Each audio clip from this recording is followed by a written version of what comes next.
Washington Journal continues.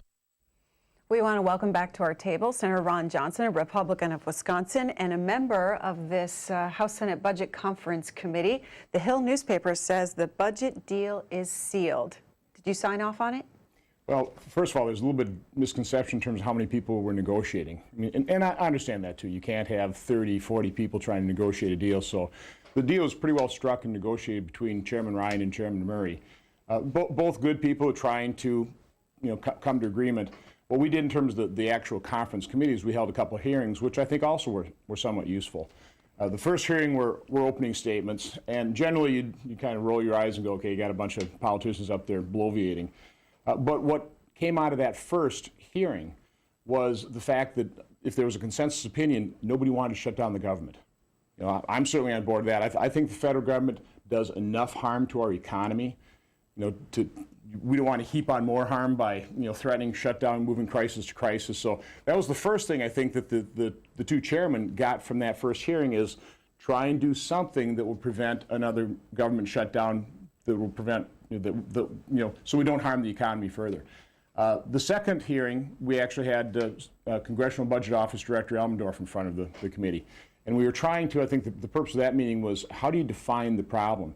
And from my standpoint, I've been going after, trying to get a pretty simple answer to one question. Does the Social Security Trust Fund have any value to the federal government in total? Now, I've tried that with Treasury Secretary Lew and acting OMB Director Zients as well as Sylvia Burwell. They've never had it in them to admit the fact that it has no value. Doug Elmendorf was honest, because and I think it's extremely important that we actually start defining the problem. You got to first admit you have one, then you have to properly define it if you're going to move toward real solutions. So, OMB Director Elmendorf finally admitted that, yeah, you've got an asset in the Social Security Trust Fund, $2.6 trillion, but that's offset by the liability to the Treasury Department. You consolidate the set of books of the federal government, it has no monetary value. So anybody telling you that Social Security is solvent to the year 2033 isn't looking at it from an overall federal government viewpoint. It's not. We're already cash negative. Over the next 30 years, Social Security will hemorrhage $12.7 trillion. In other words, it'll pay out more in benefits than it takes in the payroll tax. Medicare is even worse, probably about $36 trillion over the next 30 years of deficits. So this deal avoids another government shutdown. But it doesn't address those big problems. So are you a yes or a no? Well, this is brand new. I was not part of the negotiation. I want to take a look at it. Again, I think both Paul and Patty were operating in good faith to first and foremost avoid a government shutdown. And of course, Paul had a problem. They didn't have enough votes to just pass a clean continuing resolution of Budget Control Act caps. That's the way it looked to me. So I want to look at the real details, though. I'm disappointed that we are not able to live by those Budget Control Act caps, which, again, I don't think actually went far enough because it only addressed the discretionary side. We're not addressing the mandatory side.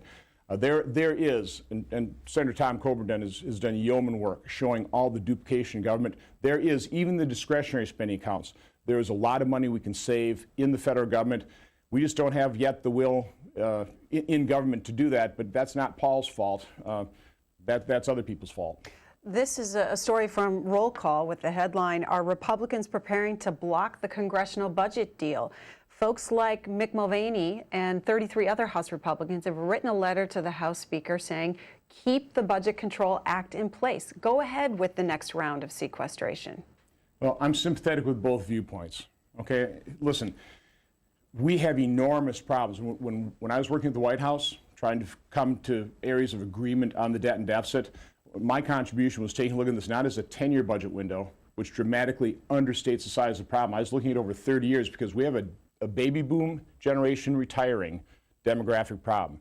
And so rather than just the first decade deficit's about $7 trillion, you look at over 30 years, somewhere between 56 and $107 trillion of deficit. So yeah, I'm pretty sympathetic with Mick Mulvaney and conservatives in the House that want to hold the line.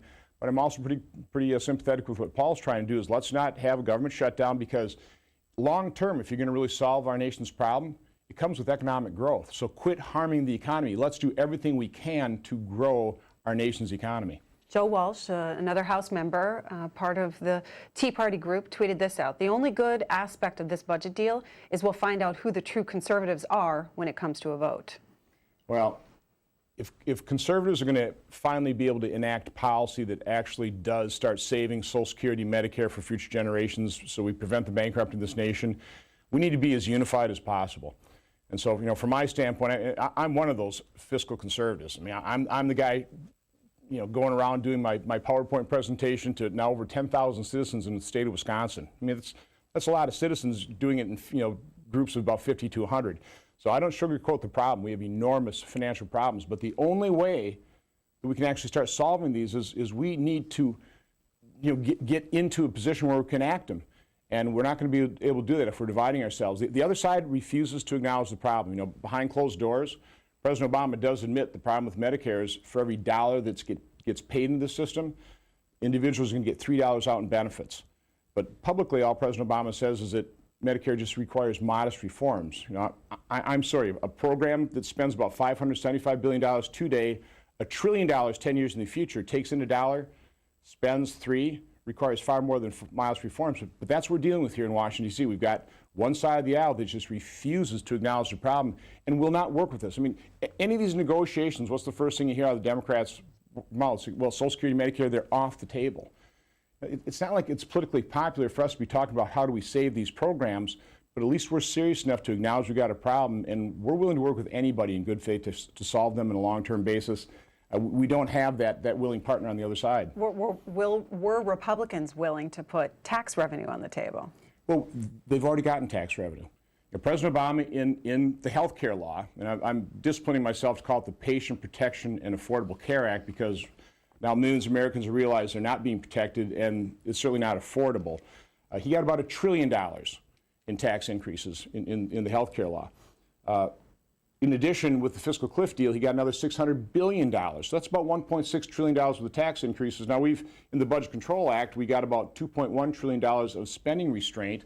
You can kind of argue we've already done, one Simpson Bowles, but have you noticed it's not enough? Because we're not really addressing the long-term drivers of debt and deficit. It's not taxes. It is literally, it's spending. But here, if you really want revenue of the federal government, the way you do it is growing your economy. I know I've thrown a few numbers. Let me give you this one. From 2009, which was pretty well the trough of the recession, when revenue really declined quite a bit, to today, this year, we will raise in fiscal year 2013, the fiscal year just ended, we raised $669 billion more in federal revenue through economic growth. $669 billion per year. There was no tax increase in there. That was just economic growth. The tax increase President Obama got fiscal cliff over 10 years is $600 billion. So average out is about $60 billion a year. So economic growth, I think you can prove, is 10 times more effective than trying to punish success, which I think harms economic growth. Senator Tom Coburn tweeting this out about the budget deal. Budget deal ups spending, perpetuates waste, and takes pressure off government to be more efficient and effective. Well, again, I think I mentioned Tom earlier. Tom has done a phenomenal job working with the General Accounting Office, or Government Accounting Office, to really identify areas of duplication in government. I mean, he's identified, for example, I think I heard him on an earlier program, about 48 different jobs training programs spending about $31 billion per year. Now, we should be looking at those. We should consolidate those programs. Maybe you wouldn't save the full $31 billion, but you'd save probably tens of billions of dollars doing that. He's identified all kinds of waste and duplication in the Defense Department. So I know exactly where Tom's coming from there, and I agree with him. If we could just establish those caps, but again, it takes two to tango. We have one side of the aisle that just wants to spend money. They're not worrying about the long-term fiscal situation. I mean, we truly are mortgaging the future of our kids. Your share of the federal debt today, your individual share is $54,000. In 10 years, it'll be $75,000. But, Greta, you're pretty young. I always caution young people, you really ought to add about $150,000 for your parents' share and $150,000 for your grandparents' share, because that debt's not going away. That debt burden's going to be on your back, on the backs of your kids and grandkids. Senator Johnson, then you haven't decided how you're going to vote on this budget deal. I need to really look at the details. So when will you make that decision? Well, we'll see what Senator Harry Reid does to it on the floor of the Senate as well. So again, I don't think the House needs a whole lot of advice from senators. We see that doesn't work so well. So listen, I respect the position Paul was in. This is not a deal that Paul would, this is not his solution. He's shown his solution, but he had to try and negotiate something. So I'll let the House do their work, and then let's see what happens when it comes over to the Senate. But again, I'm sympathetic with both sides here, but I want to look at the details. Right, and we're learning that the House Rules Committee is likely to take this up today at some point, the budget deal, to get it on the floor, as well as with a 3-month extension of the Medicare reimbursement for doctors. Greg is up first here for the Senator in Kansas City, Missouri, Republican caller. Hi, Greg. Hey, Greg, you're on the air. Good morning. Good morning. Okay, go ahead. Yes, Senator, since there's overwhelming evidence proving that the third tower, which fell on 9/11, which seven was brought down with pre-planned explosives, would you be willing to review the evidence and address the concerns of the over 2,000 architects and engineers demanding a new investigation of Building 7's destruction? Okay. I totally missed the question. His audio faded in and out, but there is a group of people out there that don't think the investigation of the 9/11 terrorist attacks was adequate enough by the federal government. Do you have an opinion about that? I think we pretty well know what happened there. Listen, I'm always willing to take a look at new evidence, no matter what the what the situation is. I think one of the true roles of the Senate, of the House, is robust oversight of the federal government. But again, from my standpoint, I think we know what happened 9/11, and I'm highly concerned about our national security, which is, of course, part of the problem that the House is dealing with as well. As I know, the White House is concerned about readiness in the Defense Department. These threats are real, and so again, I'm pretty highly sympathetic with people, for example, in armed services, that are concerned about the readiness. But again, I'm also, I'm kind of on board with Tom Coburn saying there's plenty of areas of the Defense Department, if it were managed properly, and that's a big if. We really can, I think, have an effective defense that actually addresses the security situations, security issues facing this nation, but in a more cost-effective way. And you're referring to the $63 billion in automatic cuts that were restored under this budget deal, saving the Pentagon and some domestic programs from further cuts in this next year. That $63 billion is over 2 years. You got 44 the first year, and then I think 19 in the second year, evenly split between defense. So you plus up defense counts by about $22 billion.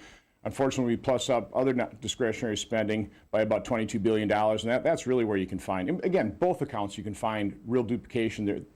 With proper management, with prioritized appropriation bills, that's part of the untold story here, is Senator Harry Reid, in control of the Senate over the last 2 years, has not passed even one appropriation bill. And that's really the primary role of Congress, is to authorize federal government activity and then fund it. And in the Senate, we haven't even passed one appropriation bill.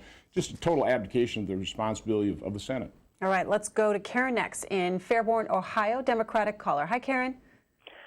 Yes, I think Senator Johnson really needs to go back to where the problem began, and that is when President Bush was in the office. And as has been said, they put the wars on the credit card, the Medicare Part D on the credit card, and as far as people getting their increase in revenue, no, they just finally let the Bush tax credits expire. So I think he needs a reality check, and instead of them having their dog and pony shows, which I watch C-SPAN all the time, they need to legislate. All right, Senator. Okay. Well, first of all, I was not here then. I was back in Oshkosh, Wisconsin, running a manufacturing plant, providing jobs, and I'm an accountant by training, so I actually understand numbers. We have increased our debt by about $6 trillion in just the last 5 years. The wars in total have cost somewhere about $1.5 trillion. So are they a part of that? But again, that's over 12, 13 years. Are they part of that increased deficit? Sure. Is Medicare Part D a part of that deficit? Absolutely. I'm not defending any of that.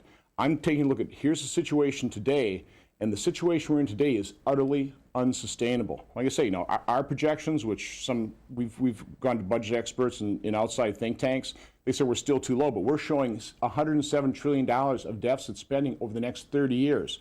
$7 trillion the first decade, $28 trillion the second decade, $71 trillion the third decade. Now, let me put that $107 trillion into perspective. The total net private asset base of the United States today is about $96 trillion.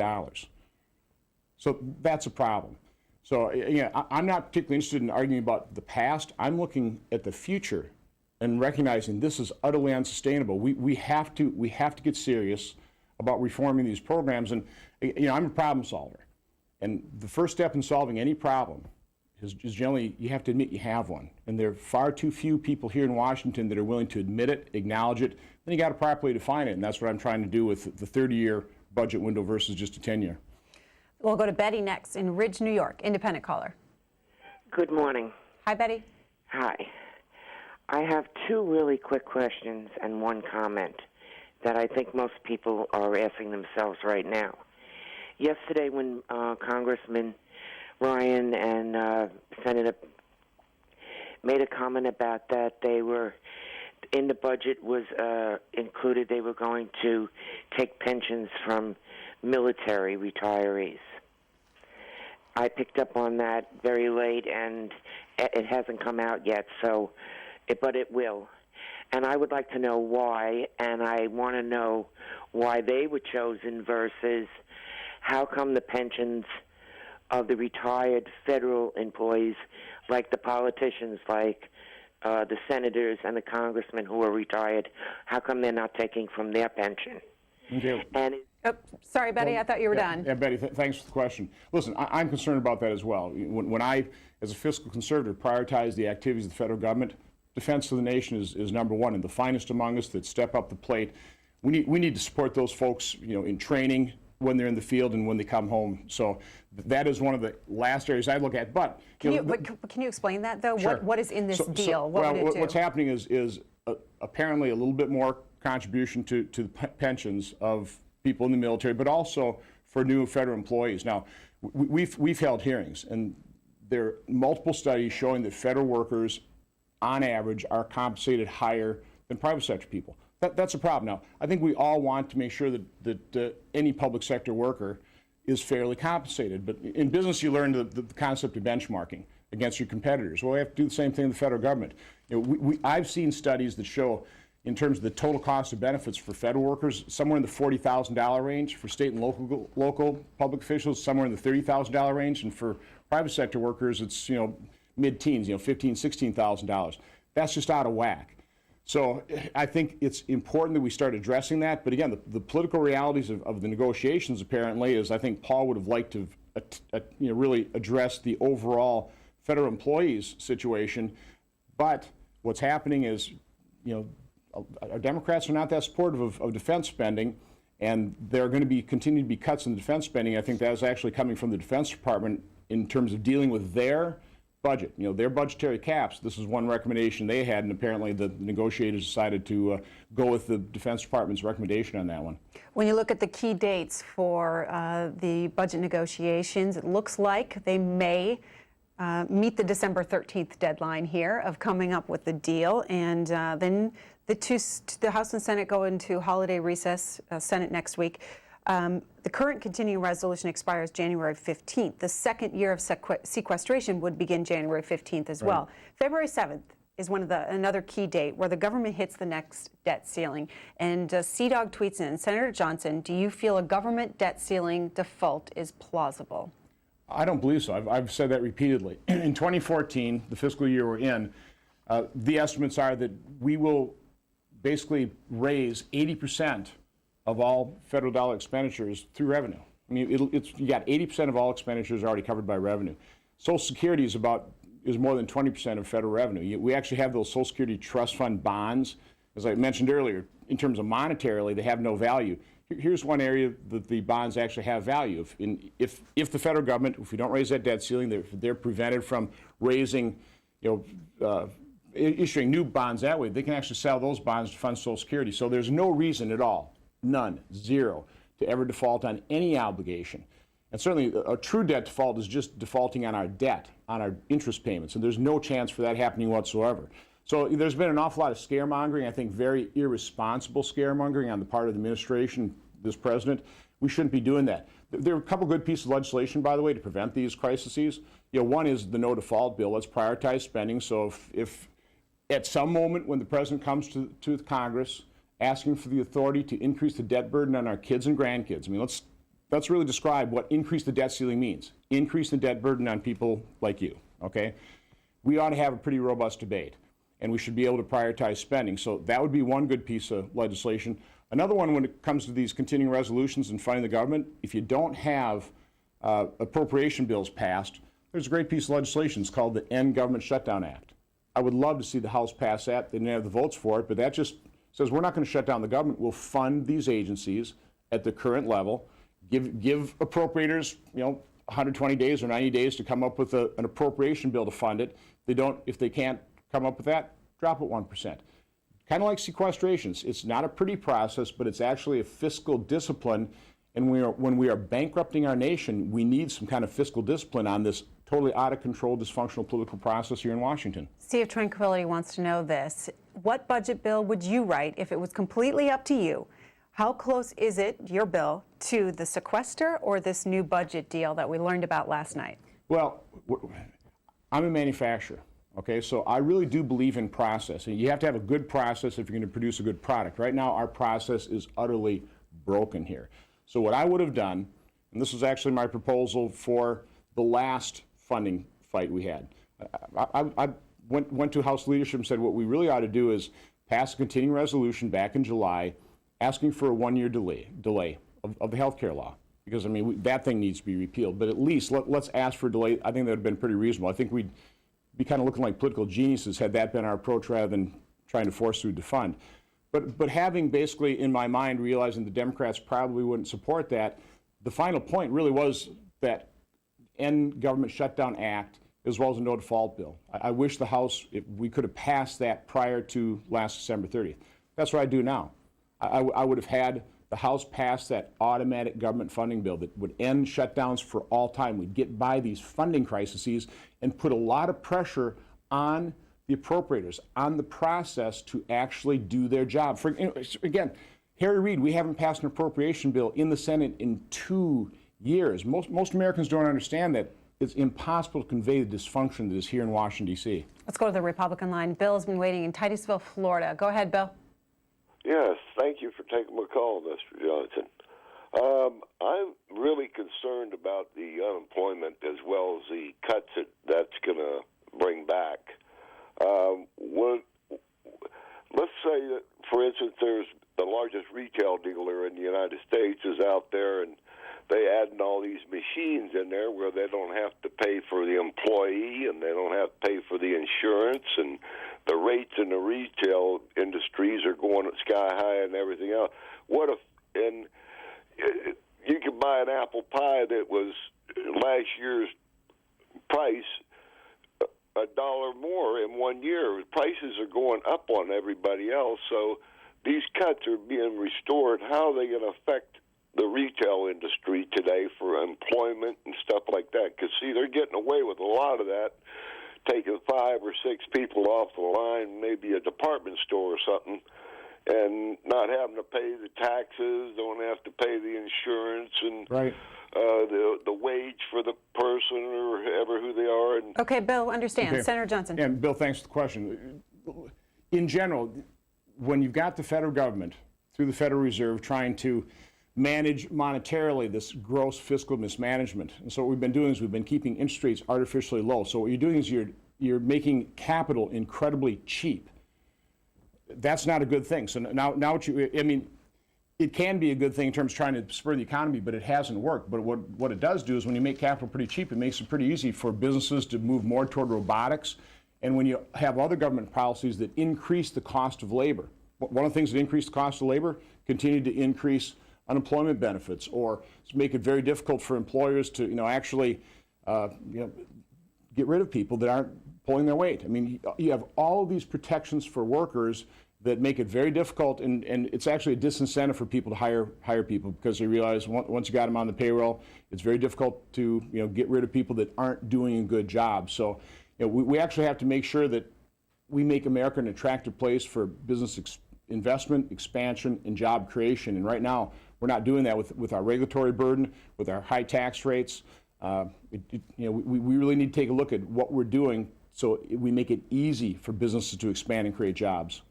We'll go hear from Theron in Lawrenceville, Georgia, independent caller. I hope I pronounced your name right. Go ahead. You did. Yeah, hi, Senator.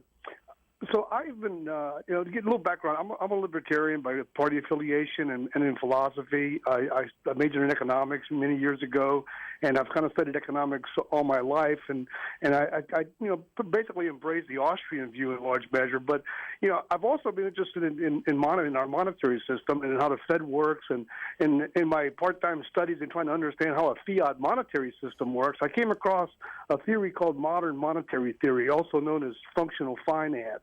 There's a professor out of the University of Missouri by the name of L. Randall Wray, who's written probably the most recent writer on this idea. You say you're an accountant, you've been in manufacturing, you seem to understand finance a lot better than I do, but and while this thing has somewhat disconcerting to my worldview, the way it works, I think it's something that you guys need to understand about how a fiat monetary system actually works. From what I know about it, I can't put any holes in this thing, and it helps explain things in a much more realistic way than the way we've been dealing with finance, where all our finance laws or rules are based around hard money, which is something I kind of like. But when you can't apply hard money to a fiat monetary system, so I'd like you to look into this, and I'd like your ideas. If you know about it, I'd like to hear what you have to say. Well, first of all, monetary policy is incredibly complex, as you just pointed out there. There aren't, truthfully, that many people that truly, completely understand. I'm not sure anybody does, because it's all theory. It's all based on what's happened in the past, but things always do change. So from my standpoint, I wish the Federal Reserve only had a single mandate, which is preservation of monetary stability. We should really be looking at prices. And one of the issues the Federal Reserve has really been grappling with is deflation, which is probably more harmful than actually inflation. But in dealing with it, in printing all this money, we certainly enable the fiscal mismanagement, and we create these asset bubbles. We've created an asset bubble certainly in the housing market. And you take a look at right now the stock market. I'm not saying that's a bubble right now. You take a look at valuations; it's probably not that far off. It's just kind of recovered from where we are. But again, the Federal Reserve's got a tough job, but partly due to the fact it has this dual mandate. I wish it would primarily concentrate or solely concentrate on just the stability of the monetary value of America. I think that would be certainly simplify their task a whole lot. Going back to the budget deal, the Heritage Foundation just tweeted this out this morning. FYI, the budget deal would spend $63 billion over the next 2 years, but take 10 years to make up for it.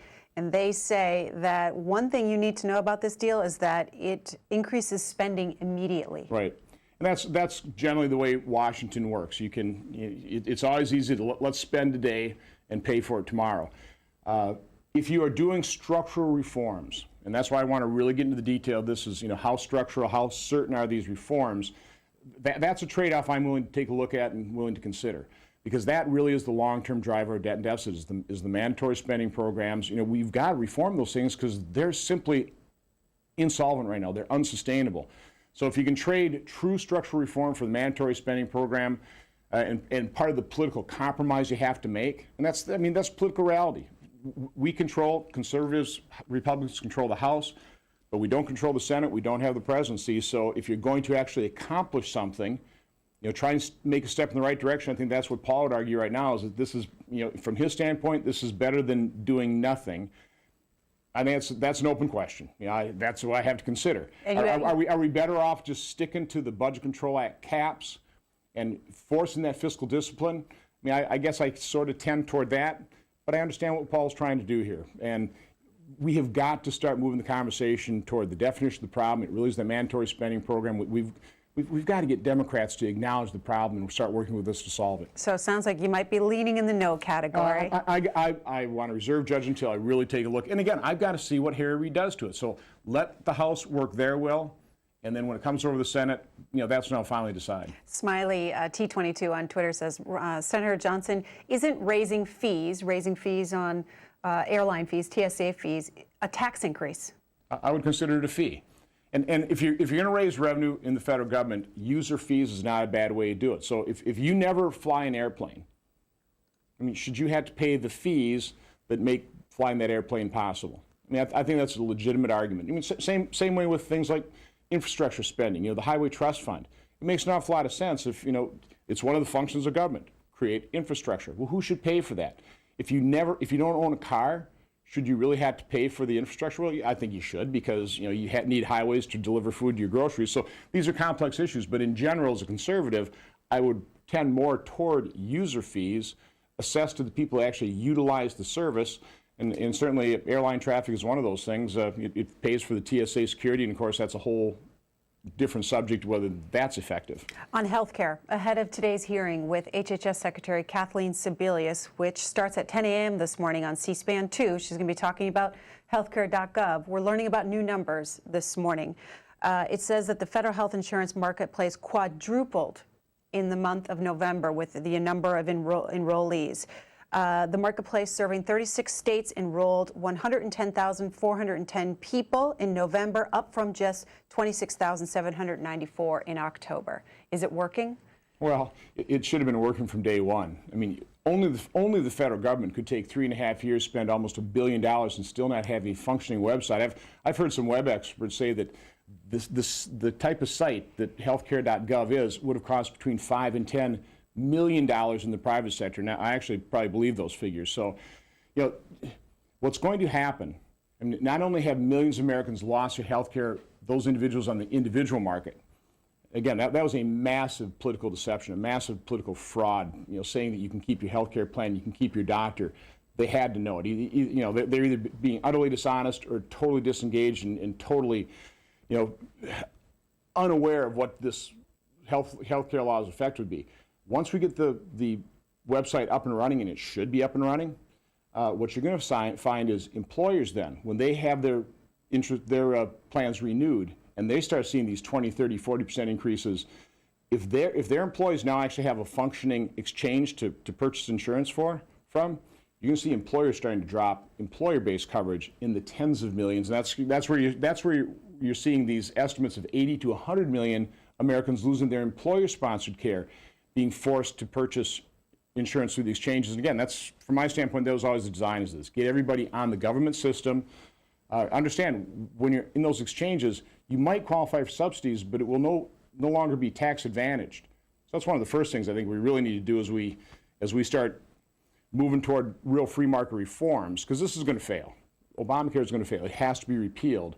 But one of the things we have to do is, at a minimum, equalize the tax treatment between individuals who purchase their insurance on the individual market and those get through their employer. According to this McClatchy report on these new numbers, they say the administration has not changed their goal of getting 7 million people into the marketplace coverage by the end of open enrollment in March 2014. Here's a quote here: "We think we're on track now with these new numbers, and we will reach the total," said Michael Hash, who's director of the Office of Health Reform at HHS. Let me go to Dan, Hastings, Michigan, Democratic caller. Hi, Dan. Hi, thanks for taking my call.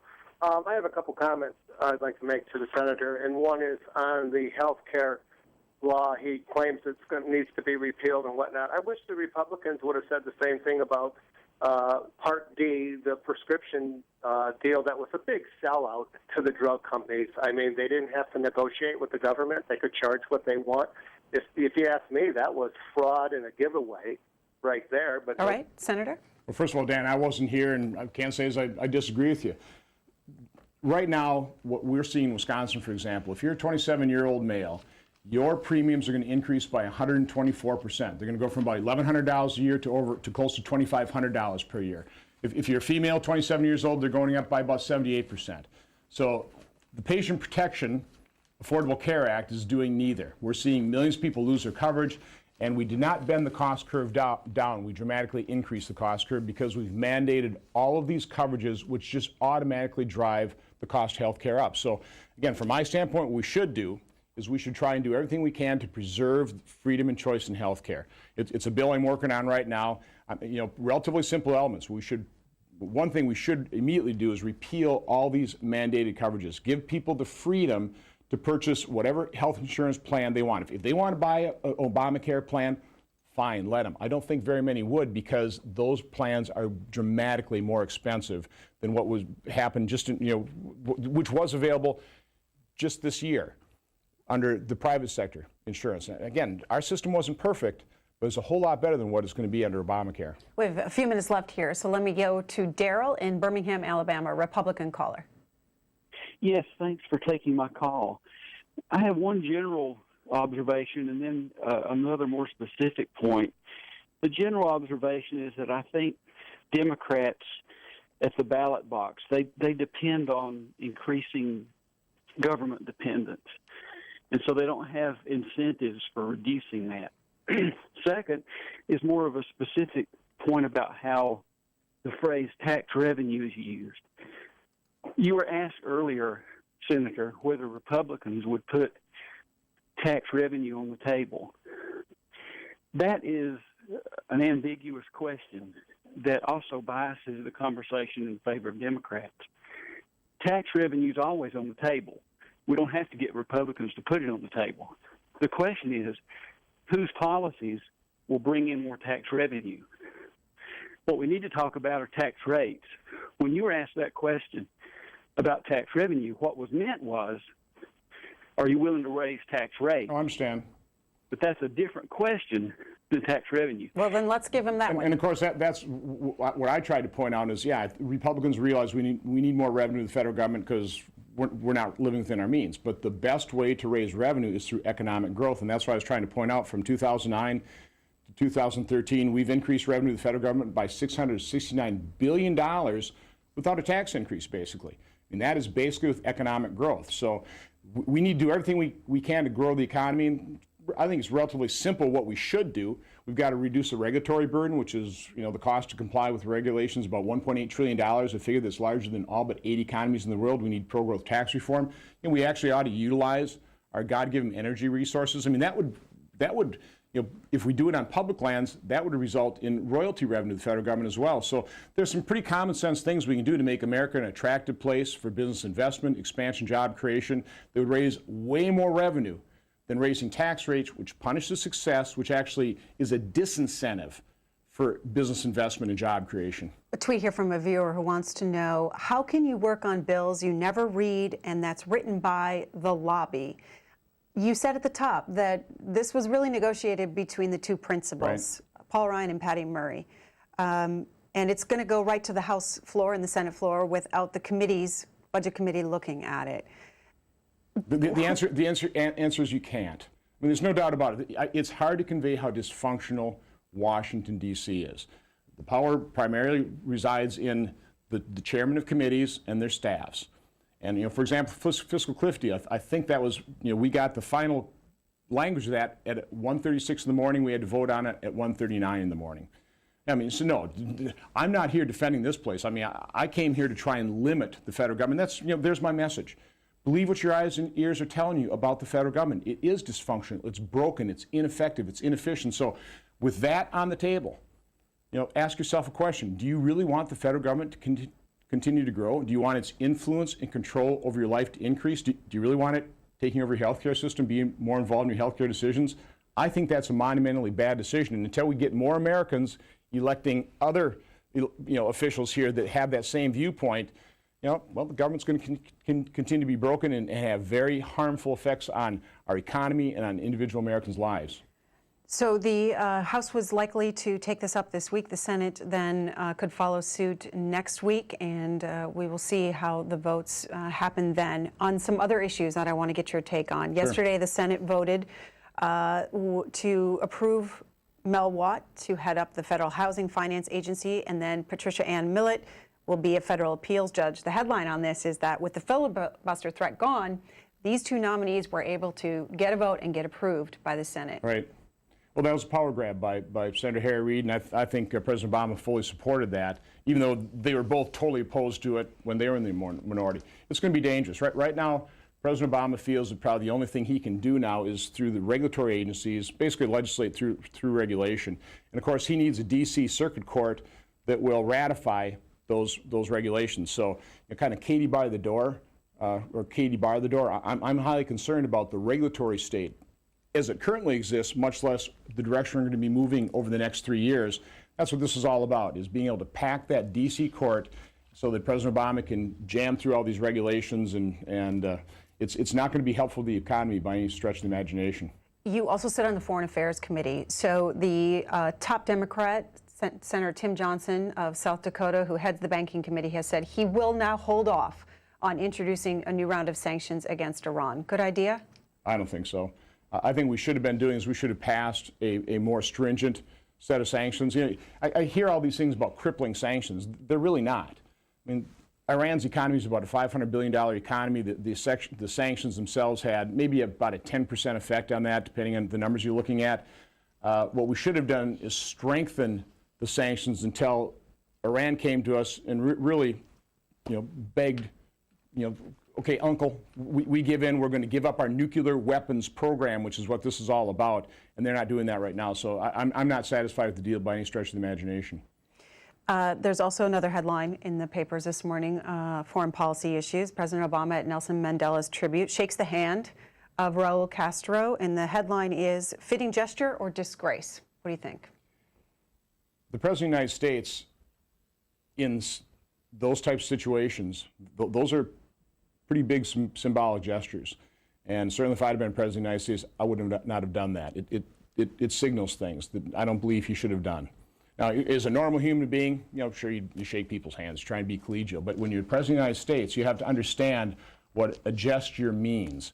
When you bow to dictators, when you shake the hands of dictators, when you pat them on the back, that's a problem. And I think President of the United States needs to be fully aware of what those, normal, maybe minor gestures mean to regular people. But when it's President of the United States, it actually means something, and I don't think that was a good idea. Senator Ron Johnson, a Republican of Wisconsin, thank you, sir, for weighing in on these issues and talking to our viewers. Coming up next, our Spotlight on Magazine series continues with Mother Jones' investigation into the number of children killed by guns since the Sandy Hook shootings 1 year ago.